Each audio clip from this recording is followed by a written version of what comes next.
pega, pega, pega, pega. Sou só o básico. Boa tarde, estamos aqui com mais um podcast Sou o Básico. Meu nome é Tayla. Eu sou a Rafa. E eu sou o Pablo. E hoje estamos aqui com o João Mota.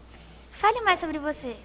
Primeiro eu queria agradecer pelo convite da Thalia, da Rafa, do Pablo, de todo mundo aqui do Sítio Casa Branca e parabenizar pelo projeto de vocês, né, que pelo que eu fiquei sabendo começou tem pouco tempo, já está grande assim, com patrocínio, com camiseta, parabéns mesmo, sucesso, mais sucesso para vocês.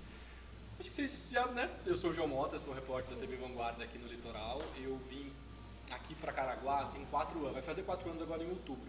Eu sou de Minas, nasci em Minas. E aí me mudei para o Vale do Paraíba para poder trabalhar e fazer jornalismo lá. Entrei na TV Vanguarda lá já em 2016, se eu não me engano, então já são 7, quase 8 anos aí já na TV. E há 4 anos eu vim transferido para o litoral, porque o Litoral Norte sempre foi uma região de cobertura da TV Vanguarda, só que nunca teve ninguém aqui específico, né? Nunca ninguém ficou aqui trabalhando e ao mesmo tempo sempre teve muita notícia, muita coisa acontecendo. E aí quando acontecia alguma coisa, a gente precisava descer com a equipe para cá. E aí dependendo do trânsito, dependendo do tempo, chegava muito em cima, ou às vezes nem chegava. Então, com o passar do tempo, foi vendo essa necessidade de ter alguém. E aí, lá em 2016, a minha chefia me chamou, eu já era produtor, já tinha um tempinho na casa e enfim, falaram pra mim e aí eu aceitei e vim, com a cara e com a coragem. De onde surgiu essa vontade de ser jornalista e quem te inspirou? Eu sou de Passa Quatro, né? Então assim, jornalismo lá não é uma coisa muito próxima da gente. Eu não conhecia jornalistas, eu não tinha nenhuma referência ali pra falar, nossa, eu conheço fulano que saiu daqui de onde eu sou e enfim, e virou jornalista e se tornou jornalista e tal. Aí uma amiga minha, que estudava comigo a vida toda durante o ensino fundamental e o ensino médio, falou pra mim que queria ser jornalista. Isso foi acho que tinha idade de vocês mais ou menos, eu tava, sei lá, na 7ª série antigamente, né, 8ª série, até antes um pouco eu acho. E aí eu falei, deve ser legal isso, né, deixa eu começar a pesquisar. E aí eu comecei a pesquisar sobre a profissão, e pesquisar mesmo, assim, eu via vídeo, eu comecei a assistir aos jornais e pegava livro, ficava vendo notícia e comecei a ver que aquilo... É minha primeira vez no podcast, ainda pra ajudar. Estou estreando com vocês, estou nervoso aqui. E aí eu comecei a pesquisar sobre a profissão e aí eu falei, nossa, acho que eu quero isso pra mim. E aí a partir de então, quando eu coloquei isso na cabeça, eu não consegui me ver mais fazendo outra coisa. Ela mesma que colocou essa ideia em mim foi para outra área acadêmica, tá pesquisando, é pesquisadora. E eu continuei, então assim, desde os 15, 16 anos e nunca mais me vi fazendo outra coisa. E quem me inspirou, acho que é ela, né? Sim. Colocou essa sementinha, depois foram aparecendo referências na profissão. Antes de tudo, você tinha alguma profissão algo em mente? Antes de ser jornalista, sim, eu sou técnico em eletrônica também. Não sei quase trocar um chuveiro hoje se precisar, mas eu me formei como técnico em eletrônica durante o ensino médio, porque lá a minha mãe, que me ajudou sempre, a gente não tinha tanta grana assim, por exemplo, para ela pagar uma faculdade para mim e se manter lá, né? E não é só a faculdade, é vestir, comer, morar numa cidade que não é a minha. Então, ela fez um esforço danado para poder pagar o ensino técnico para mim, e aí eu me formei como técnico em eletrônica, passei numa prova da Petrobras, lá em São José, que tem uma refinaria em São José dos Campos, e aí fui estagiário lá, e do estágio eu fui contratado por terceirizadas lá dentro da Petrobras, e fui trabalhando como técnico em eletrônica. E aí com o dinheirinho que eu ganhava lá na refinaria, eu paguei a minha faculdade de jornalismo. E aí teve uma hora que eu tive que sair para fazer estágio, e aí foi nessa hora que eu entrei na TV. Então antes de jornalista, eu fui técnico em eletrônica. Já ocorreu de você estar gravando em algum local e as pessoas começarem a falarem mal? Como foi que você lidou com isso? Sim. Teve um tempo atrás que era mais complicado, assim. Já teve casos de pessoas interromperem, porque, enfim, opiniões diversas. Nada muito, assim, diretamente a mim, mas acho que eu aprendi que não dava para rebater essas pessoas, porque as pessoas têm opiniões, podem ter opiniões, mas a base de tudo tem que ser o respeito, né? E aí muitas vezes isso faltou. Só que não tinha como bater de frente com mais desrespeito. Então eu esperava a pessoa falar o que ela queria falar, expor o que ela queria expor, e eu seguia trabalhando, fazendo o meu trabalho da melhor forma possível. Eu acho que era a melhor resposta que eu podia dar. E continuo pensando isso. É isso. Como você mantém atualizado sobre os acontecimentos globais? De que são? Que recomenda para jovens. A gente faz fono. Quando a gente entra na TV, a gente passa por fono quase que uma vez por semana para a gente conseguir melhorar uma coisinha ou outra. E a nossa fono lá da TV, que é a Rosa Cláudia, que a gente fala que é a nossa psicóloga quase, ela faz cirurgia assim na gente. Às vezes a gente chega com um travado e ela vai lá, o trabalho dela deixa a gente cada vez melhor, assim, sabe? Precisamos. Mas você perguntou, desculpa. Eu passo contato da Rosa pra vocês depois. Como Mas você vocês se estão ótimos. mantém atualizado sobre acontecimentos globais e o que recomenda para jovens jornalistas que buscam se destacar na área? Eu acho que agora com a internet fica cada vez mais fácil a gente estar atualizado e pesquisando o que está acontecendo. Então, eu basicamente fico de olho nos sites, né? Nos sites de notícia, em vários sites de notícia, televisão, enfim, tem vários meios de se informar hoje, né? Impresso. Então, basicamente, eu, até pela praticidade, pela correria, porque eu começo a trabalhar muito cedo, então, geralmente eu acordo enquanto estou passando um café, assim, alguma coisa para eu comer logo de manhã, 5 da manhã, eu já meio que dou uma olhada nos portais de notícia, dou uma olhada no G1 e começo a trabalhar. Quando eu não estou trabalhando em Caraguá, quando eu vou para outras cidades, assim, ou para Ilhabela, ou para Ubatuba, que leva um tempo mais de deslocamento, eu ainda coloco o podcast do G1, o assunto, que também tem sempre um assunto relevante que está acontecendo no Brasil, no mundo, então é um jeito de se informar. E eu acho que esse é o melhor caminho para quem quer se manter informado, para quem quer seguir esse caminho. O jornalismo agregou várias coisas para sua vida. Tem alguma dessas coisas que mudou sua forma de pensar? Eu acho que muda constantemente, assim. Eu falo que por causa do jornalismo, eu conheço pessoas e eu vou para lugares que eu jamais iria ou jamais conheceria se eu não fosse jornalista, por N motivos. E toda vez que a gente encontra alguém, a gente meio que se transforma também, né? Porque a gente deixa um pouquinho da gente com a pessoa e carrega um pouco da pessoa com a gente. Então são muitas histórias bacanas que a gente acompanha, que a gente dá de cara, sabe, por todas as cidades que a gente trabalha. Então acho que isso tudo enriquece como pessoa, como profissional, vai me colocando na bagagem assim, e a gente vai tendo uma visão de mundo melhor. Isso é muito importante também para a nossa profissão. Fala, Paula. Habla. Você, antes de... Como que eu posso dizer? Você tinha alguma outra... Ah, a Rafa já perguntou isso. Você tinha outra profissão? Não é isso. Você trabalha com outra coisa a não ser o jornalismo? Trabalhei na refinaria.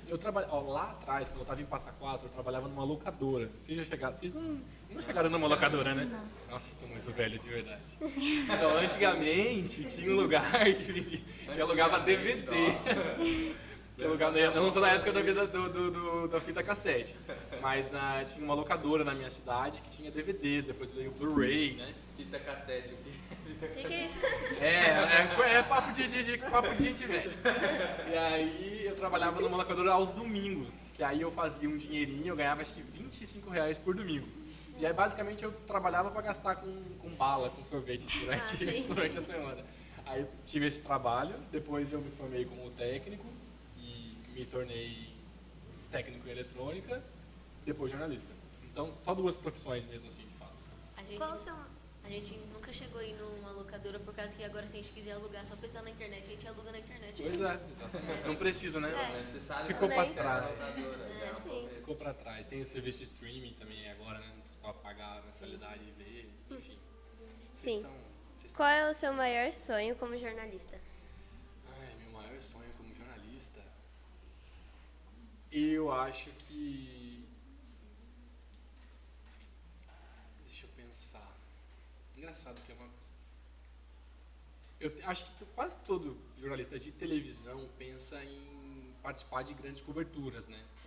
Eu participei de uma recentemente aqui local, mas eu tenho muita vontade também de ir para outras, assim, correspondente internacional, sabe? Uma coisa, acho que quando se fala em jornalista que trabalha em televisão, acho que quase todo mundo meio que pensa um dia, sabe, em ocupar esse cargo, assim. É uma coisa que eu, de vez ou outra, eu tento mirar, assim, sabe? Uhum. E você tem algum sonho pessoal? Sonho pessoal, tenho vários. Eu sou uma pessoa que sonha bastante. Mas acho que ultimamente eu tenho refletido mais sobre esses sonhos que eu tenho pra mim, assim, não só como jornalista, mas como João mesmo. Acho que eu tenho vontade de cada vez mais estar feliz, assim, sabe? Feliz com a minha família, com os meus amigos. Acho que parece clichê demais falar isso, mas eu acho que eu tenho priorizado isso, sabe? Independente do que eu esteja fazendo, eu quero sempre mirar na felicidade minha e principalmente de quem está por perto de mim, assim. Como você falou, você já viajou para vários lugares. Desses lugares que você foi, qual foi o melhor e qual que você voltaria de novo? Olha, isso na vida, independente do trabalho ou não, tipo, como pessoa, como jornalista, de tudo, Geral. então, geral. Olha, eu acho que eu voltaria, por tudo que eu vivi, acho que eu voltaria para o Canadá. Eu passei um tempo lá, estudando lá também, e conheci muita gente bacana. Então eu acho que vira e mexe eu encontro com amigos, ou falo com uns amigos que eu fiz né, falo pelas redes sociais, e falo, cara, que bacana seria viver aquilo tudo, porque eu me encantei pelo país, pelo clima, pelas pessoas, gostei muito, muito mesmo. Voltaria para lá. Mas voltaria também, eu acho que todo lugar que eu vou, dentro do Brasil, fora do Brasil, cara, quando você encontra uma cultura diferente, é tudo enriquecedor, né? Sim. Eu acho que enfim, tive agora em maio, eu fui pro Peru, Machu Picchu, já ouviram falar? Acho que já. Surreal, assim, a energia de lá, sabe? E eu fui num momento meio cansativo eu tava muito cansado, porque eu tava vindo de um trabalho muito puxado aqui mesmo, então tava cansado, precisava de férias. E aí fui pra lá e encontrei com pessoas que me ensinaram muito, sabe? E a cultura do pessoal de lá também é uma cultura muito rica. Então voltaria pra lá também. Enfim, vários lugares. Você já experimentou as comidas típicas desse lugar? Sim, lá no Peru, lá tem muito, eu não sabia disso também, lá tem mais de 3 mil tipos de batata. Então eu experimentei batata pra caramba, e é muito bom batata, já gosto de batata. Eu experimentei cuy, que é tipo um porquinho da Índia que eles fazem lá. E aí... tem isso. Tem isso. Não, eu só comi. Mas tem isso também. Eu sempre falo, quando eu tô em outra região, assim, meio que eu tento me abrir para poder... Para poder viver a experiência. Lá no Canadá, quando eu tive, eu fiz muitos amigos coreanos. E eles me levaram num pub coreano, que tinha umas comidas bem diferentes, assim. Bem diferentes. Não, isso não. Mas comidas diferentes que eu falo de fruto, fruto do mar. Sim. Umas coisas que, assim, aparentemente não me agradava só de ver. Mas eu falei, eu tô aqui, é a cultura deles, exatamente, vamos experimentar. Não que eu gosto, que eu gostei de tudo, mas enfim, já experimentei isso. O que mais que eu experimentei? Agora eu não vou lembrar. No Peru... lá, tem mais alguma coisa que eu não vou lembrar agora, o que eu experimentei. Tinha um chocolate quente que eles fizeram lá, e eu não sei o que, acho que era achocolatado e água, não tinha leite. Era um negócio meio diferente, assim, nossa, diferente. Mas falar ruim. Mas é diferente. E aí experimentei isso também. Tem bebidas típicas de lá também. Se você falasse isso no microfone, você ia ficar a semana. Experimentei bebida. Eu tô reclamando da tia da cozinha. Olha só, pelo amor de Deus. Isso é maldade. Então, procura experimentar bastante coisa. Sim. Certo, vamos para o Pergunta Rápido Família. Eu posso comer uma coxinha? Claro. Não era isso, não. Não, já foi, né? Vamos voltar a mudar, Paulo. O que eu vou fazer? Ai, calma aí, tem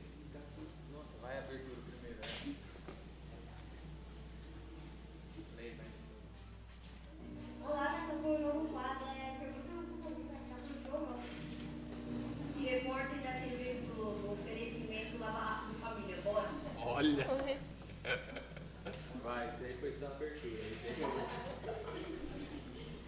Eles são mais novos que vocês, né? Eles é sexto ano. Ah, tá. Estamos aqui com Letícia e com a Maísa. Qual pergunta vocês têm para o nosso entrevistado? Como que ele recebe as informações? Muito obrigado e é isso. Não, isso eu não falei, não. Falei? Você falou que você, às vezes, quando você tá tomando café, você entra lá no site do G1. Ah, tá. Isso eu atualizo do que está acontecendo. Mas receber, por exemplo, as informações que eu vou com que eu vou trabalhar no dia, tem outros caminhos. Letícia e Maísa, né? Isso. Um abraço para elas também. Então, isso que eu falei para vocês, eu meio que me atualizo do que está acontecendo aqui na região, no mundo. Mas a gente sempre tem pautas e das reportagens, das entradas ao vivo que eu faço durante todo, né, o dia inteiro. Geralmente eu tenho duas entradas ao vivo, ou 3, às vezes no Bom Dia São Paulo, Bom Dia Vanguarda, depois eu passo amanhã gravando uma reportagem, depois tem mais uma entrada ao vivo no Link Vanguarda. Geralmente é assim, mas pode mudar dependendo do que aconteça. E aí a gente tem uma equipe de produção na TV que fica lá em São José dos Campos, e aí eles passam o dia anterior procurando por assunto. Inclusive, um produtor estava me ligando aqui agora há pouco para falar alguma coisa, provavelmente. Então, eles discutem com a chefia de reportagem o que vai ser assunto no dia seguinte. Eles passam a tarde escrevendo uma pauta, que é basicamente explicando o assunto da reportagem, indicando para mim onde que eu vou gravar, com quem eu vou gravar, o horário que eu vou gravar. E aí sempre chega para mim num dia anterior à noite. Então, hoje à noite, eu vou saber o que eu vou gravar amanhã. Mas assim, isso é uma prévia, porque tudo pode acontecer. Às vezes está tudo certo para eu poder ir gravar uma reportagem no sítio de Casa Branca. E aí eu estou vindo para cá e aí alguém me liga e fala que teve um acidente em tal lugar. Então eu preciso ir primeiro para o acidente, porque aqui, por exemplo, vou gravar aqui uma reportagem com vocês que pode, se eu vier hoje ou vier amanhã, dependendo do assunto, dá o mesmo resultado. Mas o acidente não. O acidente, as pessoas precisam saber o que está acontecendo, dependendo da gravidade, se tem interdição na pista, se não tem.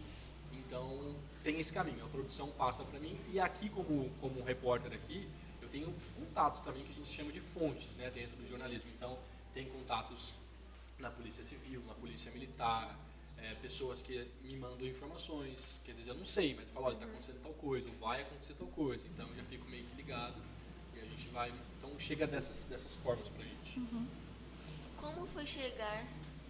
Como foi cobrir a catástrofe no começo do ano? Cara, foi muito, muito intenso, assim.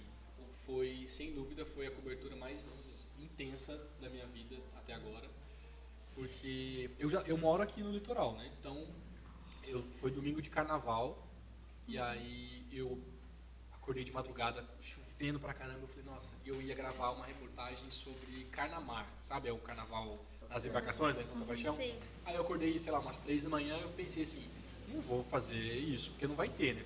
Provavelmente teve algum alagamento, enchente aqui em Caraguá, ou em São Sebastião, ou em Ubatuba, eu vou fazer estrago da chuva, porque vai ter.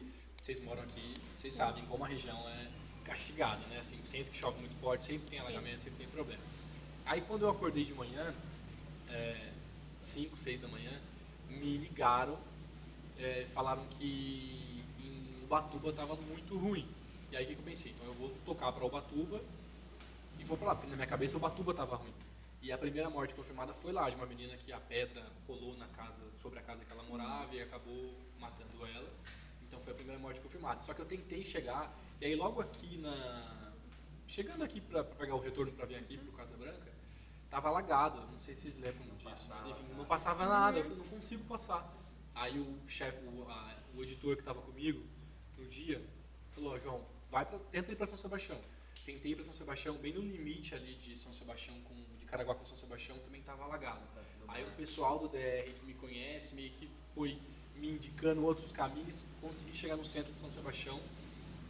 Então eu fui a primeira pessoa, o primeiro jornalista a chegar lá. E não tinha mais ninguém. E aí ali na região central tem o Itatinga, que é um bairro perto da rodoviária, mais para trás ali, que também desceu muita terra. Tava um cenário assim, é muito clichê falar isso, mas é um cenário de guerra. Porque estava muito, muito feio, sabe? Assim, muita terra desceu, as casas todas cheias de lama, na altura do peito, assim. E eu sozinho, eu geralmente trabalho sozinho. Então, com tripé, com câmera, microfone, e me afundando no barro e as pessoas me ajudando, porque elas estavam se ajudando e estavam me vendo e estavam, sabe, também sendo solidárias comigo. E aí, dali pra frente, o negócio foi Pra só... trás. Foi tipo isso. Foi só aumentando, porque aí depois veio o governador do estado, o prefeito, as autoridades, secretários começaram a se reunir na sede do COI. Isso foi depois, mas no primeiro dia que o governador veio, eu até falava com o pessoal de São José, eu falei, gente, a gente não consegue saber o que está acontecendo na Costa Sul, mas alguma coisa está muito grave lá, porque você via no semblante das pessoas que estavam lá, do próprio governador, do prefeito, que eles não conseguiam, nem eles ter dimensão do que estava acontecendo. E ninguém conseguia chegar, nem por terra, por carro, nem por ar, nenhum helicóptero conseguia passar, porque o tempo estava muito fechado. E aí foi isso, no domingo, e aí eu entrei para trabalhar às 5 da manhã, né, 5, 6 da manhã. Comecei a fazer boletins, flashes ao vivo durante a programação da TV, e aí fui acompanhando isso tudo, fui no Itatinga, nesse bairro, e aí o pessoal lá de São Paulo, da Globo São Paulo, pediu uma entrada ao vivo para o Fantástico, então abri o Fantástico daquela noite, a gente fez uma entrada ao vivo, chamei a reportagem que a gente tinha gravado e depois fiquei até o fim do Fantástico para entrar ao vivo mais uma vez. Então, meio que começando aquela cobertura que ninguém sabia que ia tomar a proporção que tomou. E eu fiquei... Aí depois, o Kovalik estava lá, exatamente. O Kovalik estava lá em Joqueí, que é um jornalista da Globo São Paulo. Ele estava de férias lá. Então, ele estava gravando, ele fez alguns vídeos no celular dele, que depois entrou também na reportagem que eu fiz. E aí, só na segunda-feira ou na terça-feira de manhã, que a primeira equipe lá de São Paulo conseguiu chegar na Costa Sul, e eu cheguei na terça-feira também. Aí depois vieram outras equipes de São Paulo, muitas equipes, vieram outros colegas meus da TV Vanguarda, e a gente foi lá para a Costa Sul, e eu fiquei acho que umas 3 semanas lá. Aí a gente ficou hospedado numa pousada, e vivendo aquilo, assim, no começo não tinha estrutura para quase nada, assim, a gente vendo as pessoas descendo do morro, sabe, carregando o familiar que estava soterrado e conseguiu tirar com vida, muita gente machucada, e às vezes chuva caindo, e foi intenso, assim, foi que me marcou de verdade, assim, mas, enfim.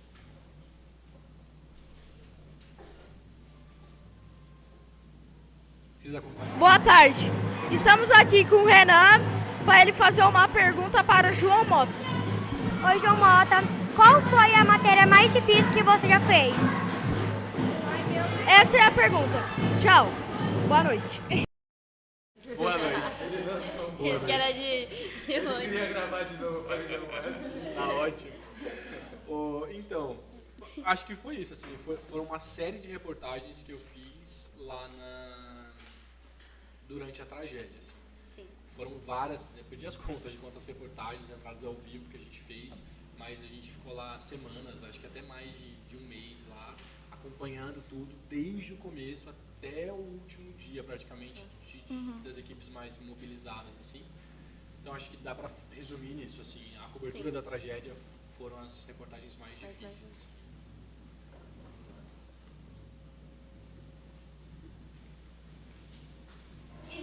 Estamos com a aluna Ingrid. Qual é a sua pergunta? A sua profissão é muito difícil? Muito obrigado. Eu vou contar uma história essa pergunta aí do Juan. O Juan, ele é um aluninho que a gente tem aqui, ele é bagunceirinho. Juan é esse que... o de preto. Aí ele perguntou pra ela, qual que é a sua pergunta? Ela falou, a sua profissão é muito difícil? Ele respondeu, não. Achei que fosse pra ele. Profissão estudante. Eu considero a minha profissão uma profissão difícil, assim, por vários motivos. Uma porque... Se recupera, tá? Uma porque a gente tá em contato com muita coisa e muito assunto complicado que às vezes eu acho que eu fico meio anestesiado, sabe? E aí vai cair a ficha quando eu chego em casa, assim. Teve um caso no meu aniversário, no dia do meu aniversário, um caso muito violento aqui em Caraguatatuba, muito violento ali na Martins de Sá. E... Acho que eu sei qual é. Enfim, mas assim, aí eu passei o dia ali na frente do lugar onde tudo aconteceu, e aí na hora que eu cheguei em casa, eu falei, nossa, acho que, sabe, depois que meio que calma, né? Exatamente, que deu uma baixada na adrenalina e eu comecei a absorver tudo. Então, é difícil por isso também. Às vezes, se é difícil para as pessoas assistirem editado na televisão, imagina só para quem está vendo ali cru, digamos assim, né? Vendo tudo ali, sentindo, vendo e tal. É difícil por isso. É difícil também porque trabalha muito, né? Muita gente acha que é só glamour, aparecer na TV e tal, mas assim, eu tô longe da minha família e eu trabalho fim de semana, não todos, né? Mas eu trabalho Carnaval, eu trabalho Natal, eu trabalho no Ano Novo. Eu perco datas importantes que poderia estar, por exemplo, com a minha família, com os meus amigos. No seu aniversário. No meu aniversário, exatamente. Exatamente, são datas que eu mais trabalho.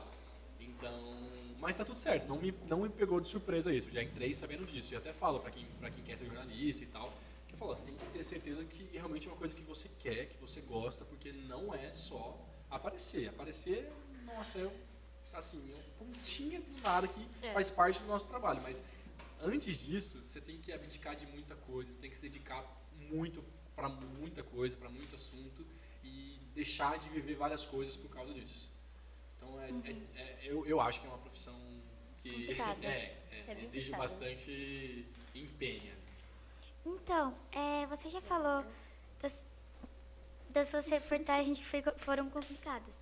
Qual que foi a reportagem mais de boa, assim? Melhor? Nossa, é difícil ter, melhor, mas é muito... É legal trabalhar no carnaval, sem ser esse último carnaval, né? Mas enfim, fazer reportagem de show, de evento, assim, é sempre muito bacana. Reportagem de praia também, são reportagens muito leves, e eu faço muita reportagem de praia aqui, geralmente na temporada. Pode falar. O povo... Geralmente o povo começa a passar atrás, não sei, estranho. Praia? Dar tchau, você já viu, né? É muita concentração. Eu já passei. Tá vendo aí, ó? Pronto. Temos aqui um exemplo. Mas porque praia as pessoas estão lá pra se divertir. E aí vê um cara de camisa social, com um microfone, uma câmera. De calça. De calça às vezes. Pelo menos descalço você fica. De vez em quando. Tem dia que eu tô descalço, mas muito de vez em quando, assim. Geralmente eu tô assim, na praia, desse jeito. Aí uma pessoa de calça, de camisa social, com uma câmera assim. Aí e aí às vezes as pessoas estão lá aproveitando, vocês aproveitando até demais. Você acha que não vai curtir uma cara? Mas assim, até aí tudo bem. Na praia, até que passa, e é engraçado e tal. Quando falta respeito, aí é complicado, mas essas coisas fazem parte. Assim, teve até acho que foi o ano passado, eu acho, que eu não vi, porque às vezes as coisas acontecem atrás de mim, eu tô olhando pra câmera e não tô nem, a não ser que seja muito perto. E aí, depois que me falaram, e aí fizeram um tanto de story, que tinha um rapaz que vendia picolé, e ele começou a fazer meio que umas dancinhas assim, com o cardápio do picolé atrás, sabe? E, enfim, mas... Propaganda. Exatamente. Propaganda. Imagina, as pessoas devem ficar passando lá atrás, é a Globo. Então, chama atenção, né? E esse negócio de roupa, às vezes eu me explico assim, pra mim é até mais fácil ficar desse jeito, passa calor, passa bastante. Mas se eu estivesse com short, chinelo e camiseta mais curta, eu teria que passar muito mais protetor solar também. Então é muito mais fácil pra mim, às vezes estar desse jeito, que eu preciso me preocupar menos com o sol, sabe? Ou a não ser quando eu sei que eu vou trabalhar o dia inteiro na praia. Aí eu vou de short e chinelos, que eu sei que vou passar o dia inteiro na Martim de Sá. Mas teve um caso que eu fui, e aí me chamaram pra ir fazer uma entrada ao vivo na rodovia, e aí não tinha como trocar de roupa. Aí eu fui com short e chinelo na rodovia. E aí o pessoal buzinava, aí o pessoal achou certo que era festa aquilo, né? Mas enfim, só quando tenho certeza que vou trabalhar o dia inteiro na praia, aí eu me permito aí de short. Então, Isso no meio da rodovia, uma pessoa de short e chinelo gravando entrevista. Vai chamar? Sim. É você que edita as reportagens? Não sou eu que edito. Eu gravo e tô na frente da câmera ao mesmo tempo. E aí tudo que eu gravo, eu mando lá pra São José dos Campos, que é onde ficam os editores de texto, os editores de imagem, e aí eles que juntam isso. Então, basicamente, o meu trabalho é ir pro lugar, eu opero a câmera e faço as perguntas, e em dado momento eu também apareço na passagem que a gente fala, que é a parte que o repórter aparece durante as reportagens gravadas, e também estou na frente da câmera nas entradas ao vivo. Mas aí quando eu gravo, eu mando isso tudo para São José e também escrevo o texto da reportagem. E aí o texto eu mando para o editor de texto e as imagens vão para a ilha de edição que a gente fala, que o editor de imagem começa já a separar, e aí lá eles juntam tudo, o meu texto e as imagens, e aí forma-se a reportagem. Mas eu não edito, não. Você perguntou, né? Não edito. Então, você já lidou com algum tipo de assédio no meio de alguma reportagem? Que tipo de assédio? Ah, não sei, né? Porque... porque o povo geralmente Já aconteceu aproveita isso ter. demais, como você disse. Ah, já. Tentando alguma coisa ali. Passada de mão. Todo Tipo, tentar passar a mão, não sei. É complicado. beijinho. É complicado. Mas assim. tem os seguranças e tal pra você? Não tem. Não. Dependendo das circunstâncias, até tem gente para ajudar ali às vezes, mas geralmente não. E aí, aqui na região que eu trabalho, as pessoas são muito leves, assim, vêm passear e acabam, né? Então, tem gente que se aproxima mais de um jeito, às vezes, um pouco mais emocionado, digamos assim. Pro lado bom, digamos assim, pro lado mais de aproximação assim mesmo, para poder, porque quer te apresentar de alguma forma, e também tem uma parte mais negativa, a gente que chega não com tanta educação. Para as duas formas, eu basicamente me mantenho educado, estou ali trabalhando e tento ser o mais educado possível para não invadir a pessoa, mas também, né, não deixar ser invadido de alguma forma assim. Então, basicamente, eu me mantenho profissional e tento tocar. Sim. Finge demência às vezes, né?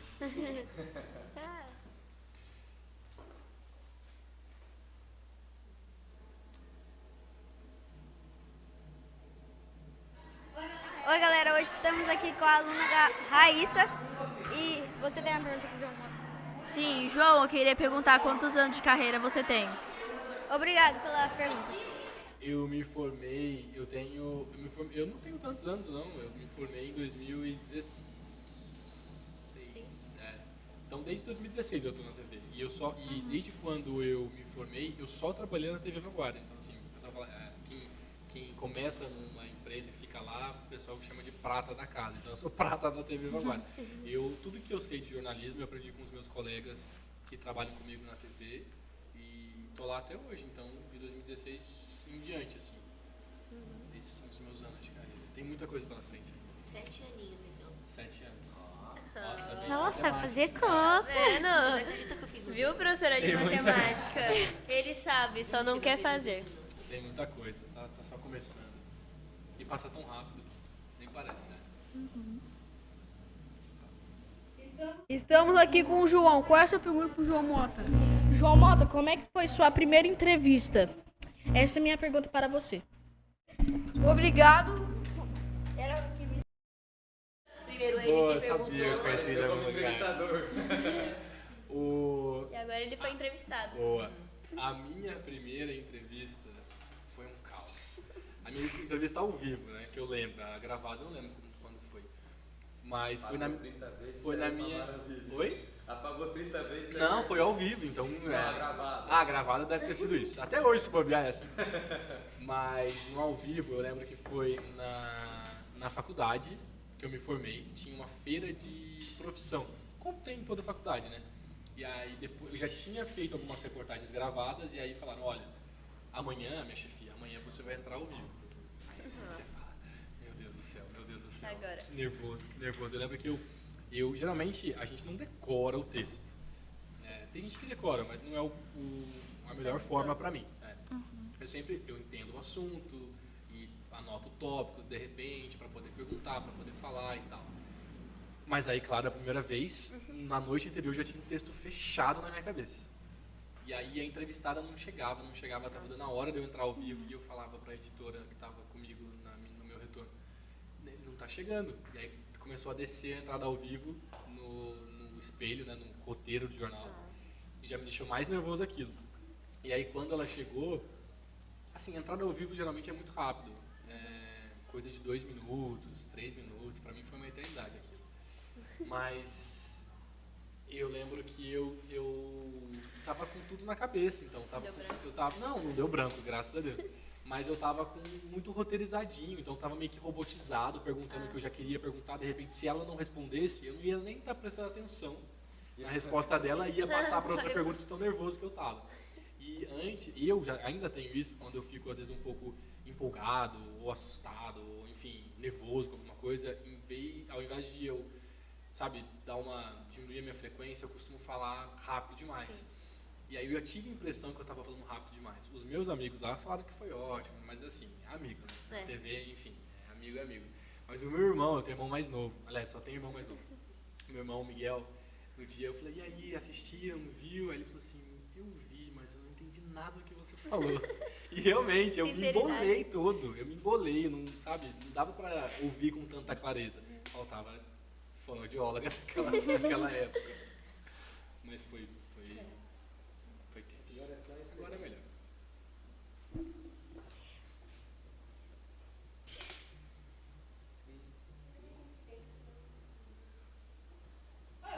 Oi, família, esse foi mais um Pergunta Rápido Família. E oferecimento, Lava Rápido Família. João Mota, você gostou das nossas perguntas? Espero que você tenha gostado. Deixe o like, se inscreva no canal e ative o sininho para não perder nenhuma notificação. Beijos! Isso aí foi tudo ela que criou. Já fez todo... Ela assistiu muito o canal no YouTube. Eu tava com uma pergunta aqui pra fazer aqui. Lembra quando ele tinha falado da enchente? E ele estava lá se afundando no barro? E eu lembro que eu vi uma reportagem que tinha gente atravessando de barco lá pra ir pra São Sebastião. Sim. Você fala pelo mar ou pela rua mesmo que ficou alagada? Pela rua que ficou alagada lá. Isso acontece com muita frequência, né, aqui na região. Muitas ruas alagam, as pessoas às vezes precisam meio que entrar em bote da Defesa Civil, de bombeiro, para poder se locomover. E lá foi, cara, isso foi o mais básico que a gente viu naquilo, sabe? Básico. Exatamente. O Pablo tá com leve delay, né? Ele falou 2 anos atrás, agora que veio a pergunta. Tá certo. Tá em casa, Pablo. Tá em casa. Mas a gente viu muita coisa, as pessoas perderam tudo, não conseguiam sair de casa, muita gente ficou ilhada mesmo, não conseguia sair. E só depois que a água baixou, que conseguiram. Muito turista que estava passeando também, ficou meio que... Estava em casa de 2 andares, teve que subir para o 2º andar, porque o primeiro andar ficou lotado de barro, de água. Foi muito triste, de verdade. Foi muito desesperador de ver. E aí você conseguia imaginar, você tentava imaginar como é que foi viver aquilo. Você estava, sabe, acompanhando aquilo de perto, já estava desesperador. Imagina você viver aquilo. Ainda perdendo gente, perdendo conhecido, perdendo familiar, amigo. Foi complicado. E as perguntas excelentes, respondendo a pergunta dos amigos ali do telão, Giovana. Enfim, obrigado, viu, pelas perguntas de verdade. Você tem alguma imagem da catástrofe que ficou assim na sua mente? Tenho do morro da Vila Saí. Ficou marcado assim. Que eu acho que lá deu para ter uma noção da quantidade, da força que desceu do morro, assim. Nossa. Uns troncos grossos, assim, enormes, e aí você via aquela quantidade de terra que rasgou, assim, sabe, as casas. Literalmente, você via a casa pela metade, assim. Aí você olhava dentro da casa, você ainda via... É forte isso, né? Você ainda via a cama, você via o roteador o roteador da casa, você tinha roupa espalhada pelo barro, você tinha utensílio doméstico, você tinha comida, sabe? Muito forte, assim. Se é forte só de ver, imagina para quem tá vivendo. Quem tá lá, e vivendo, exatamente. Então, essa imagem fica na minha cabeça, assim, acho que... E vai ficar para sempre, né? Difícil. Então, eu queria dar uma paradinha para poder agradecer nossos patrocinadores. Tio Coxinha, próxima à Igreja Matriz. No centro. Joyce Gaspar. Lava Rápido Família. Não, a Joyce passou já, se não me engano. Passou? Aí é Brasil também? Aí é Brasil, a Joyce, o Lava Rápido, o Tio Coxinha. A Darline, que é nova. E também tem a cabeleireira lá, né? A Joyce Gaspar. Vocês estão fazendo cabelo também, tá daqui? Vocês estão chiques, hein? Não, fala que vocês não estão fazendo cabelo na cabeça do Fênix. Isso. Então, agora a gente vai última pergunta para o bate-volta. Tem a Rafa tem uma pergunta. Uma pergunta, é aleatória. De onde vem seu sobrenome? Mota? É. Nossa senhora. Sabe que... Nossa, não sei te responder. Ah, sim. É da família do meu pai. A minha avó tem um brasão, tem dois quadros lá na casa dela, que é um com Ribeiro, que é um sobrenome dela, e outro quadro com o brasão da família Mota. E aí tem as explicações. Eu não sei se é de Portugal, da Espanha, alguma coisa assim. Mas não tem nenhum parente assim também, é tudo mineiro. Mas foi isso que você perguntou? Acho que vem desses lados assim, Portugal, Espanha. Mas se for procurar bem lá atrás, deve ter sim. Todos nós, né? Eu conheço só uma pessoa com esse sobrenome. Mota, sério? Aham. Aqui em Caraguá? Aqui em Caraguá. Sabe que eu percebi isso? Quando eu vim aqui pro estado de São Paulo, as pessoas falavam assim, nossa, que sobrenome diferente. Aí eu falei, sério? Porque na minha cidade tem tanto Mota, mas tanto Mota que... Tudo parente, assim. Tem Mota com um T, tem Mota com 2 T's, enfim. Tem uma variedade de pessoas com Mota, que é como se fosse Silva, assim, que é um sobrenome bem brasileiro, assim, bem geralzão, né?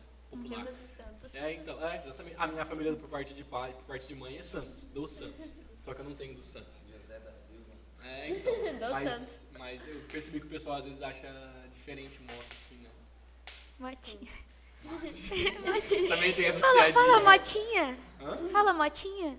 Eu falar Motinha? Acabou de falar Motinha? Ou não? Não. Eu escutei Motinha, por isso que eu repeti. Motinha. Mas rola essas brincadeirinhas também. Dança da Motinha. Agora. O bate-volta, só o básico. Boa. Eu vou te explicar um pouco. A gente vai falar uma palavra e você vai responder com o que vier na sua mente. A primeira palavra. O que significa? Reflexão da palavra. Então... Eu respondo com uma palavra só também ou qualquer Não, coisa? pode responder com as suas palavras que vier na sua cabeça. Tá. Sim. Você começa e vai assim? Deus. Deus, acho que tudo, né? Deus é tudo pra gente, pra mim. Sim, para todos, né? Sim. Amor. Minha mãe, penso na minha mãe. Família. Pra mim, família também é a base de tudo, assim. Eu costumo falar que, costumo pensar comigo mesmo, né? Falo muito sozinho. Que tudo que eu tento fazer na minha vida, assim, é sempre meio que pensando, meio não, totalmente pensando na minha família, sabe? Pensando no que eles podem achar, pensando no que a gente pode construir junto, pensando em dar orgulho, em dar alegria pra eles, em dar conforto em algum momento. Então, é minha base, assim, sabe? Hoje eu não seria nada se eu não tivesse tido a base que eu tive, sabe? Da minha avó, que não tá mais aqui comigo, da minha mãe, das minhas tias, tudo é a base mesmo de tudo. Amigos. Coral, Sincronia. Amigos, eu também considero uma família, sabe? Uma família que eu escolhi ter por perto. E desde quando eu tenho muitos amigos na minha cidade, lá em Minas, só que quando eu vim pra cá, eu vim sozinho. Eu tive a sorte de encontrar muita gente que estava disposta a me ajudar, assim, sabe? E que chegou na minha vida para ficar mesmo, assim. Então, eu considero que eu tenho uma família bem grande de amigos, assim, aqui no estado de São Paulo, assim, São José, Taubaté também, pessoas que me ajudam muito. TV Globo. Trabalho. Salário, muito trabalho. Bastante trabalho, assim. Trabalho e referência pra mim, referência na comunicação, referência no jornalismo. E aí, cara, chega mais, chegou atrasado, cara. Pra falar. Sonho. Boa, o pessoal que tá de fora, podem, se quiser, senão pode ficar aí. É lanche. Jornalismo pra mim foi um sonho e continua sendo, então assim, eu vivo hoje o que eu já quis muito lá atrás, sabe? Então, às vezes isso me ajuda, às vezes, porque não é todo dia que a gente tá assim pra cima, né? Às vezes você acorda meio cansado, você acorda desmotivado por algum motivo. Aí quando eu faço esse exercício de pensar assim, cara, eu tô vivendo o que eu quis, assim. Então eu não me permito muitas vezes em ficar reclamando, porque eu queria muito isso, e eu tô vivendo isso. Então, Medo. Não. Ué, gente. Os dois. Escola. Medo de escola. Medo de escola. Eu acho que algumas pessoas têm. Vocês não deveriam Nem morta, só não ter. Cara, Não, mas eu vira pra mim, não. acho muito importante. Eu sempre fui meio... Acho que CDF é uma palavra muito forte, assim, mas eu sempre encarei com seriedade as coisas, com responsabilidade. Então, também, eu sempre fui muito parceiro dos meus professores e conseguia enxergar isso já ainda enquanto era aluno, sabe? Não precisei sair, ficar mais velho para depois perceber isso. Então, muita coisa que eu sei hoje também, eu aprendi em sala de aula, sabe? Questão de não só de matéria, assim, mas de respeito mesmo. Então, eu tenho ótimas lembranças, assim, e muitas amizades também da época de escola. E o medo, eu acho que eu tenho medo de perder quem eu amo, sabe? Eu sou muito apegado, assim, a amigo e a família, principalmente. Então, acho que esse é um dos maiores medos, né? não é? De todo mundo. De todo mundo. Porque você tá acostumado com a vida, sabe? Com as pessoas ali no seu, sabe? Cada um no seu lugar, a sua vida toda, e de repente você começa a imaginar que você não vai ter mais aquela pessoa, de repente. Então, isso me assusta um pouco, assim. Mas... Então, qualidade. Minha qualidade? Uhum. Nossa. Você define. Difícil, né? Mas se for pra falar uma qualidade... Nossa. Tem bastante. Não, ia pra pergunta do Instagram, tem muita pergunta. Eu acho que qualidade... Acho que eu me sinto determinado, assim, quando eu quero fazer alguma coisa, assim, sabe? Eu tento trabalhar e me esforçar pra fazer aquilo acontecer. Então, acho que determinação pode ser uma qualidade bacana. Defeito. Sou ansioso. Pode não parecer, mas eu sou ansioso e isso acaba me atrapalhando em vários ambientes, assim, da minha vida. Acho que profissional também, obviamente. Mas é engraçado que eu não transpareço. As pessoas às vezes, nossa, mas você é tão calmo. E às vezes eu tô fervilhando por dentro por algum motivo e eu não consigo passar isso. O que é bom também, né? Mas eu sei o que eu tô sentindo. Mas acho que eu sou ansioso, assim, sabe? Sim. Isso foi crescendo com o tempo. Ruim, né? Mas já tô trabalhando. Estamos trabalhando. Agora nós iremos para as perguntas do Instagram. Boa. Quer começar? Sim. Chegaram bastante? Nossa, bastante. Só porque é você. Olha só. Qual a sua opinião? Nosso diretor Daniel. Qual a sua opinião sobre o litoral norte do SP? Tem preferência entre as 4 cidades? Isso todo mundo me pergunta. Se eu falar aqui, eu não tenho mesmo de fato, mas se eu tivesse, nossa senhora, ia ter problemas. Depois não poderia aparecer nas outras cidades, né? Mas eu não tenho preferência. Acho que cada cidade tem qualidades, assim, sabe? Tem pontos muito positivos e, infelizmente, pontos também negativos. Mas eu tava até conversando com a dona Rita agora há pouco. Eu tô aqui há quase 4 anos já, né? E parece que agora, de uns tempinhos pra cá, que eu tô meio que me permitindo viver mais o litoral, porque até pouco tempo era muito trabalho, eu encarava isso aqui tudo como um ambiente de trabalho, e de fato mas parece que eu não relaxava. Então, assim, agora eu tô relaxando porque eu pensei assim, cara, eu preciso aproveitar, porque é uma região abençoada, assim, né?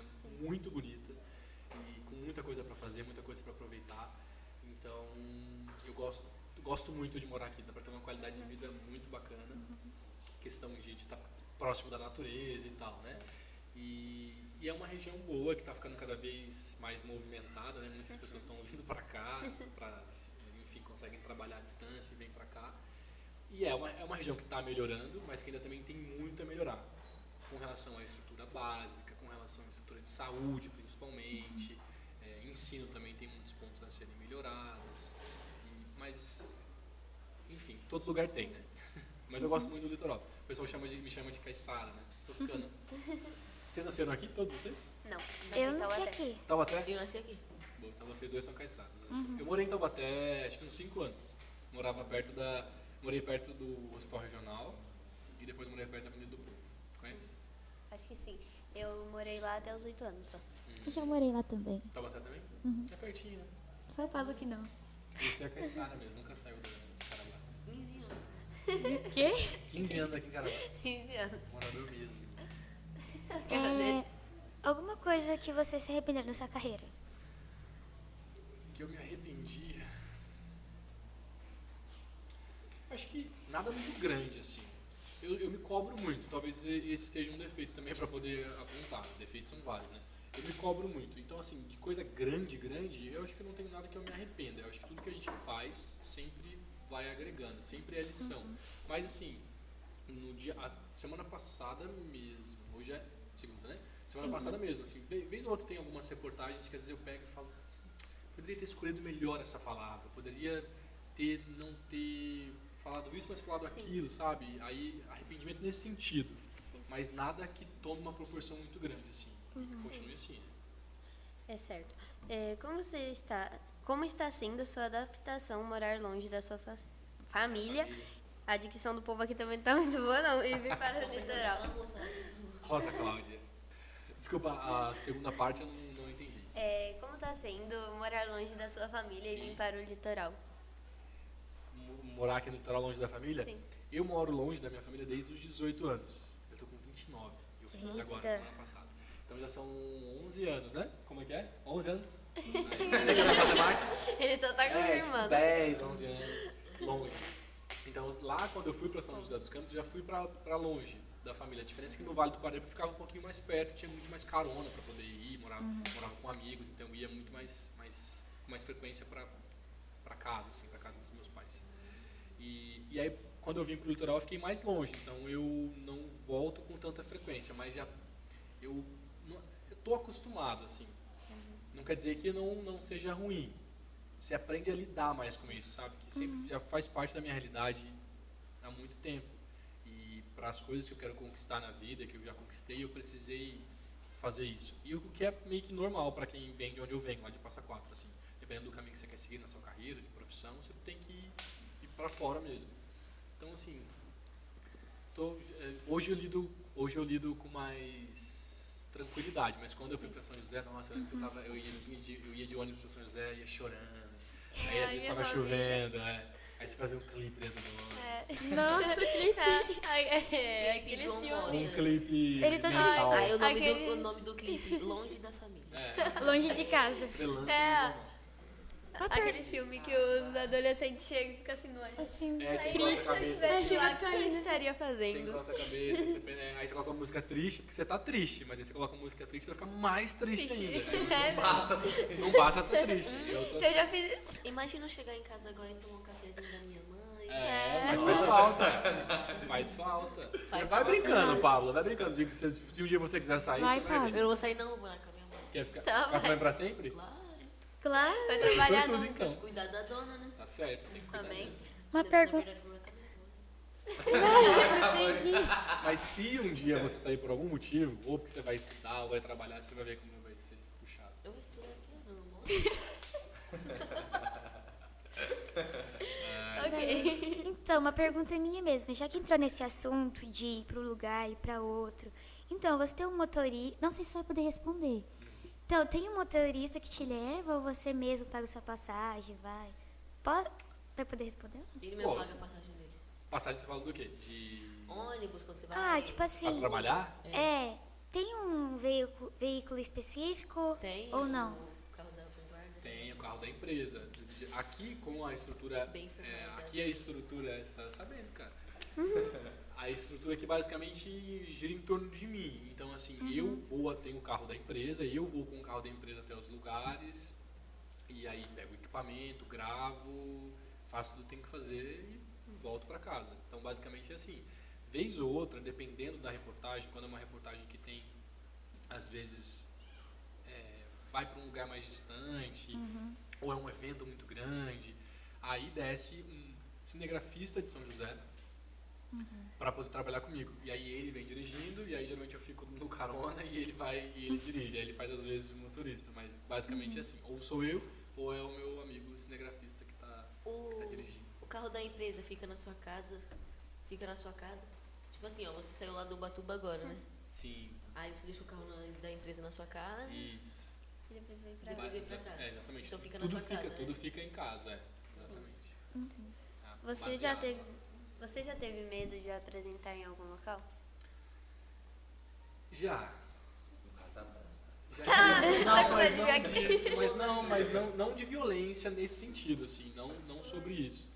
Mas eu já tive medo durante um tempo, justamente porque a gente estava comentando que as pessoas às vezes estavam muito à flor da pele por vários motivos, e às vezes isso se traduzia em falta de educação. Sim. E vindo para cima da gente. Talvez porque as pessoas tinham as questões dela, que precisavam ser resolvidas com elas mesmas, mas elas meio que colocavam isso tudo, e às vezes acho que elas estavam tão cegas que esqueciam que a gente está ali trabalhando, e ninguém chega na sua frente, independente com que você trabalha, e começa a gritar, te atrapalhar de alguma forma. Então, dependendo do ambiente, durante um tempo, eu me senti um pouco apreensivo do que poderia acontecer. Mas medo mais ou menos só nesse sentido, assim, de repente ter alguém muito sem noção, assim, sabe? Sim. Vir atrapalhar. Mas de resto, não senti não. Sim. Muito chatice, né? Não, eu ia falar que às vezes jornalista... Você tá lá trabalhando, hein? Vem alguém atrapalhar seu trabalho. Mas tem gente que fala que jornalista acha que é super-herói, sabe? Que você vai, você pega e depois que você começa a pensar, você fala, nossa, né? Era perigoso isso. Mas... Tem umas coisas que você faz. Alguém já tentou tacar alguma coisa em você, sei lá, né? Porque tem gente que é loucão. Tem gente que é louco. Ai, cara, acho que já, viu? Tipo garrafa. Acho que não, acho que garrafa não. Mas, Aí assim, você pensa longe. Gelo. Gelo na praia não, mas nada muito grande, assim. Sempre às vezes sei lá, uma pedrinha, nada muito... Nossa. Eu catava e jogava na cara, mentira. Imagina ele lá na praia. Umas coisas assim. Não agradáveis. Também não entendi se era pra chamar a atenção, se era pra fazer alguma coisa mais ruim, sabe? Umas meio leve, tipo um martelo. Tipo um tijolo. Devagarzinho. Mas é engraçado que às vezes a gente dá mais... Essas coisas ruins fazem mais barulho na gente também, mas é muito pequeno, assim, perto do carinho que você recebe das pessoas, porque também tem isso, um lado muito positivo da nossa profissão, é você receber carinho, que as pessoas estão assistindo você quase todos os dias, então você vai para os lugares, as pessoas, sabe, que te cumprimentam, como se conhecessem, e conhecem de fato, mas como se, sabe, se fosse uma coisa ali meio que diária, assim, sabe, de contato diário, então isso é muito bacana. Então, claro, existem esses encontros negativos, mas eles ficam muito pequenos, assim, perto de tudo de bom que acontece. Pra fugir um pouquinho do assunto, eu queria saber se você se adaptou na pandemia, fazer reportagens, essas coisas. Sim, eu tive que me adaptar, né? Sim. Mas sim, a gente teve várias mudanças, assim, de protocolos para poder seguir, né? Então a gente passou a trabalhar com 2 microfones, assim, à distância, sempre tinha...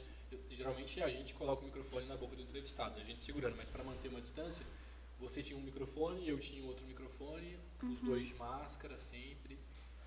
Então foi assim, foi natural, fazendo o que tinha que ser feito, né, na época. Então, fugindo um pouco do assunto, como é... Nossa, você só foge do assunto. Eu quero falar assim, uma coisa da outra. Então, fugindo um pouco do assunto, como é ter um fã tão novinho como o Enzo? Ter um fã tão novinho como ele. É muito bacana, assim. É engraçado que as pessoas, geralmente, gente mais novinha... Vem aqui, Enzo. Vem aqui. Tá com vergonha. Tá com vergonha. Às vezes pessoas mais novinhas ou um pouco mais de idade se demonstram mais.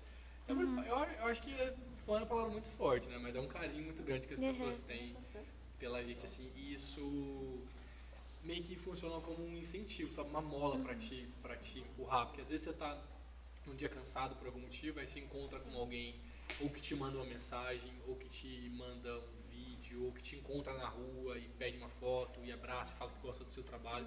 Você fala, cara, sabe, isso também ajuda a te motivar, sabe? Porque você vê que tá alcançando as pessoas, que tá tocando as pessoas de alguma forma, que as pessoas gostam de você. Isso é muito bom. É gratificante, né? Ver tudo isso que você construiu. Gratificante. Tipo, você tá lá trabalhando. Você é de 8 anos. E as pessoas que tá chegando assim, nossa, eu admiro muito seu trabalho, deve ser muito gratificante. Sim, exatamente. Porque às vezes a nossa tendência às vezes é não colocar o nosso trabalho nesse lugar. Às vezes a gente tem que ouvir de fora para poder acreditar, sabe? Então às vezes você tá numa época que você fala, nossa, acho que não sei, não tô gostando disso ou daquilo, e aí chega alguém, sabe, e fala só coisas boas sobre você, sobre o seu trabalho. Mas também o que eu falo, um exercício que a gente sempre tenta fazer é, eu não sou nem tudo de ruim que falam de mim, nem tudo de bom que falam de mim. Exatamente, você tem que ter um equilíbrio para você não se emburacar quando alguém vier de uma forma muito mal educada e grosseira, e também para você não ficar se colocar no pedestal quando alguém, sabe, normal. Mas é muito bom. Nossa, gente, tá Muito bacana. risada. Tá, a pergunta que eu faço sempre pra todo mundo. Não. Olha só. Qual que foi seu maior mico? Pessoal, ou sei lá. Confirma. Pessoal, É. É porque eu acho que no jornalismo eu acho que já falou. Não sei. acho que... Foi um mico, não foi? Ou não? Do que? Fala. Não, falando que foi porque eu não vi. A vergonha. A primeira, ao vivo. Que eu, Foi, mas foi foi considerado. considerado... Você considera um mico isso ou não? Mas isso o quê? Ela quer saber. Sua primeira reportagem Ela quer saber ao mico que vivo. você já passou. Tá, aquilo, tá. É, entendi. considera. Você Tá, como aquilo- repórter. Não, eu entendi o que você quis dizer, eu entendi. Ou então, João. Eu entendi. Eu acho que aquilo, assim, eu acho que faz parte. Eu não considero aquilo um mico, assim. Sim. Eu não consigo assistir muito aquilo hoje, agora, mas não considero um mico. Mas também não sei se era mico, mas foi no começo da pandemia que a gente estava começando a trabalhar com máscara e tal. E o correto sempre foi usar máscara, obviamente, acima do nariz, tampando as narinas e tal. E não podia ficar mexendo nela aqui. O correto sempre era nas alças aqui. Aí eu tava em São Sebastião e aí a minha máscara, comecei a entrar ao vivo e eu comecei a falar e a máscara começou a cair. E aí eu não sabia o que eu fazia, porque eu não sabia se eu continuava falando, eu não sabia se eu arrumava aqui logo, mas aqui não podia, e eu não sabia Se sabe? podia soltar e Exatamente. E aí eu fiquei naquele dilema, assim, eu paro de falar, agora eu que eu arrumo acho que as pessoas entenderam que eu tava um pouco confuso naquele momento. Tava nervoso. Mas me deu um nervosinho. E na vida pessoal, eu tava em São Paulo com uns amigos, e aí a gente foi numa rede de sanduíche, assim, eu nem como sanduíche, mas eles foram, e aí eu tava com eles, a gente foi junto, depois de um passeio, e aí eu pedi batata, e aí essa rede de sanduíche tinha um segundo andar, lá na Paulista, e tinha uns youtubers também lá nesse dia, lá em São Paulo, um povo famosinho, assim. E aí eu pedi a batata e tinha uma mulher limpando, fazendo o trabalho dela, limpando o lugar. Só que a bandeja estava assim na minha... Enfim, eu perdi o campo de visão da escada. Eu pisei em falso, assim. Nossa. E aí eu... Acho que um pouquinho, por favor. E aí eu pisei em falso, eu caí de peito no meio Da escada rolante. Não, da escada rolante nada, da escada... Escada normal. Valeu, cara, valeu. Não tem aquele filme que a pessoa desce... Não, só que eu não cheguei a cair na escada, eu tava subindo, aí eu só meio que pisei em falso e eu caí assim, eu pranchei no meio do negócio. E foi batata pra tudo quanto é lado, fez um barulhão e todo mundo parou, né, pra ver. Eu falei, meu Deus do céu, que vergonha. O que eu fiz? O que eu fiz? Mas eu lembrei disso agora. Agora eu vou fazer a pergunta que eu também sempre faço. Ixi, lá vem. Você é solteiro? Você perguntou pra Alexa. Não tem nada mentiroso. Perguntou sim. Eu estava aqui. O que você diria pro seu eu do passado? Nossa, que profundo. Eu faria essa cara. pergunta Nossa. se você não fizesse. Caraca, Como que ele é? Filósofo? Ó. que profundo. Mas eu diria pra continuar.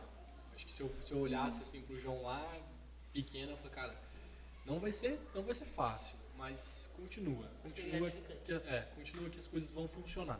Pode não parecer em vários dias, pode não parecer durante vários momentos, mas as coisas vão acontecendo. Se você pudesse voltar lá para trás, você faria todo o seu caminho igual ou você tentaria mudar alguma coisa para, sei lá? Eu acho que eu gosto muito da vida que eu tenho hoje, assim, a gente sempre e ainda quero crescer mais como pessoa, como profissional também. Mas justamente por, sabe, estar feliz e por ter alcançado muita coisa, eu acho que tudo foi fruto do que eu fiz, sabe? Do que eu vivi. É engraçado que às vezes a gente vive as coisas que a gente, às vezes, durante o processo, você fala, nossa, eu não queria estar vivendo isso. Mas depois que passa, você fala, eu precisei. Tanto que, durante o trabalho na refinaria, eu já queria ser jornalista desde muito novo. Então eu fui para a refinaria, assim, cara, mas a impressão que eu tinha na época era assim, eu quero ir para esse caminho. E eu tô indo para cá, o que eu tô fazendo da minha vida? Depois que eu passei, que eu falei, graças ao trabalho da refinaria, que eu consegui juntar dinheiro para poder pagar minha faculdade. Então, se não fosse a refinaria, se não fosse minha mãe lá atrás ter batido o pé para falar, você vai fazer o técnico, nem sei se eu estaria conversando com vocês aqui hoje, entendeu? Então, acho que eu faria, Você faria a tudo mesma de coisa. novo? Sim. Então, Pode Vocês vão ter perguntar. uma conexão, né? Não, Aí um de cada vez. Você já pensou em desistir algumas vezes? Todo dia. nossa. Tô brincando. É porque eu acho que... mentira, todos. todo dia acho que é um exagero meu, mas... Alguns geralmente dias. acho que por eu me cobrar muito, eu sempre acho que às vezes que não tá funcionando. Você fala, cara, podia estar melhor, podia ser, sabe? Podia... esse resultado poderia ter dado de uma... Nossa, até gaguejando. Poderia ter dado desse jeito, ter feito isso, não feito isso, não gostei desse jeito. Mas depois que passou, que aí você começa a analisar, aí você começa a pegar vários defeitinhos, assim, você fala, cara, mas esse não é o caminho. Mas já pensei em desistir. E eu acho que ainda vão surgir outros dias que você vai acordar pensando nisso, mas por bobeira. Depois que você para, você pensa, você fala, enfim, adianta o teu cavalo. É isso que eu ia falar agora. O que quando você pensa em desistir te motiva, assim, a continuar sempre? Cara, eu peço isso todos os dias. Quando eu saio de casa, assim, eu tenho um costume de rezar, de fazer minhas orações. Eu sempre peço para eu ter muito claro comigo sempre os motivos pelos quais eu comecei e os motivos pelos quais eu devo continuar nessa minha caminhada, assim. Então, a minha família sempre é um motivo para eu continuar, sabe? Os meus irmãos, enfim, os meus amigos. E isso me motiva muito, assim. Eles me motivam muito. Então foi isso, eu queria agradecer sua participação. Passou rápido, não era até 8h30 da noite? Gente. Já faltam 3 horas, tá brincando? Aí eu queria agradecer muito a sua participação por todos da escola, diretores, coordenação, professores e por eles mesmos, né? Pelo Pablo e pela Tayla. Não, pela Rafa. Não, gente, eu que queria agradecer. Pela Tayla de verdade. também, eu Pela Tayla agradeço. também. Eu que queria agradecer. Tem mais uma pergunta, Mas Paulo? eu esquecendo. Um conselho que você dá. É verdade. Daria... Pra vocês? Sim. Para vocês todos, sigam fazendo isso que vocês estão fazendo. A gente estava conversando antes, né? Um projeto que começou esse ano e olha só o tamanho que vocês estão. E acreditem no que vocês, sabe, querem para sua vida. Vez ou outra, muitas vezes vocês vão esbarrar com situações que vão meio que mostrar para vocês que não vai dar certo, pessoas que vão falar que não vão dar certo. Mas se vocês acreditarem no que vocês querem para a vida de vocês, já é meio caminho andado, assim. Sim. Então, acho que é isso, sabe? Siga, não percam, né?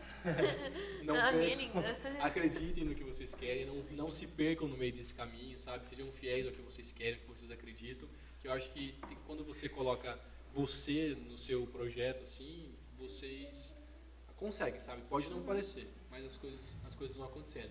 E queria agradecer muito, assim, pelo convite, porque isso também é uma forma de mostrar um carinho pelo meu trabalho, um carinho por mim, reconhecimento. Quando a Riene me chamou, eu falei, claro que eu vou, me chamem mais vezes se vocês quiserem, vamos para a 3ª temporada, para a 4ª temporada. Sucesso para vocês no podcast, e queria agradecer então vocês que estiveram aqui comigo, todo mundo que ficou aqui na sala, a direção, todo mundo da escola, de verdade. Que vocês cresçam ainda mais. Indica alguém para nós entrevistar. Olha, Passa o contato para entrevistar alguém. vou conversando, depois eu mando para a Riene, mando para você. Sim, gente, eu passo outros colegas, tem jornalistas, tem muito profissional bacana aqui, fotógrafos, médicos. Policial, sim. Policial, trazer o Agris pra entrevistar. William Bonner, você tem o contato dele? Não tenho contato dele, não, mas conheço quem tem. Sempre assim. Né? Mas é bem bacana, tem bastante. E as polícias geralmente têm um setor de comunicação social, né, que faz esse contato com a imprensa. E o policial geralmente é uma profissão que gosta muito dessa proximidade, né, com escola, com adolescente, com jovem. Tenho certeza que se conseguir mandar um convite para eles. Fala aí. Fala aí no microfone aqui nesse aqui, ó. Chega perto. Aí, ó, você vai. Pra que time você torce? Olha só. Cara, eu, como todo bom mineiro, eu torço pro Flamengo. Ah, não. Decepcionei? Nem eu venho, tanto. e aí as pessoas falam, mas você é de Minas, Nem por que você não tanto torce pro Cruzeiro, pro Corinthians. Atlético? Eu achei que ia vir, torço pro América. Pois é, mas a gente fala porque que vocês não estão rebaixados, né? Torce pro Palmeiras? Aí sim, hein? Palmeirense, então? Corinthians. Muito bem. Acho que o pessoal também não gostou muito dessa palmeirense aqui, não. É, sou corintiana. Olha lá. Mas lá na minha região, sul de Minas, a gente pegava muito Globo Rio, parabólica. Então acho que as pessoas meio que se cresceram muito com essa referência do Rio de Janeiro, sabe? Tem muito flamenguista no Brasil inteiro, né? É a maior torcida, né?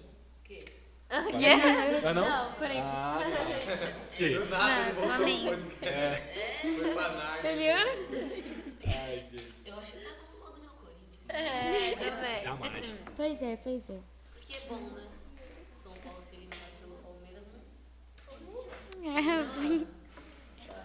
É isso. E é isso, até a Esse foi próxima. mais um podcast, só o básico. E um beijo. Um beijo. Obrigada pela sua participação. Obrigada pela participação de novo. E até o Eu que próximo agradeço. episódio. Beijo, gente. Até mais. Beijo.